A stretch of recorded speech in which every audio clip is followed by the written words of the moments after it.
emas ni boleh makan ke? Kalau darurat, roti lagi penting. Ramai orang salah faham pasal emas. Bila sebut pasal krisis, ramai sindir macam tu kan. Emas memang tak boleh makan, tapi itu bukan poin dia. Dalam situasi betul-betul cemas, memang makanan, air, ubat dan tempat selamat lagi utama. Emas memang bukan benda untuk kunyah waktu lapar. Memang emas tak pernah dicipta untuk ganti barang dapur. Fungsi dia lain. Emas ni ibarat payung untuk lindungi nilai duit kita. Sebab bila mata wang makin lemah, bila harga barang makin naik, bila simpan cash je makin susut nilai, emas biasanya membantu kita simpan kuasa beli. Maksudnya, ini bukan cerita makanan lawan emas. Ini cerita orang bijak buat dua-dua sekali. Yang betul-betul bersedia, dia akan pastikan rumah ada stok asas untuk kecemasan jangka pendek. Dalam masa yang sama, dia juga bina simpanan yang tahan inflasi untuk jangka panjang.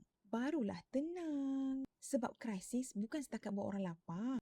Krisis juga boleh buat duit kertas kita makin kurus. Jadi, jangan sempitkan cara fikir. Bukan kena pilih salah satu. Simpan bekalan kecemasan, ya. Simpan emas pun, ya. Yang matang bukan pilih ekstrim. Yang matang pilih strategi yang seimbang. Nak hidup selamat hari ini dan masih ada nilai harta untuk hari esok. Itu baru bijak. Follow saya untuk belajar strategi kewangan yang waras, praktikal dan tak drama.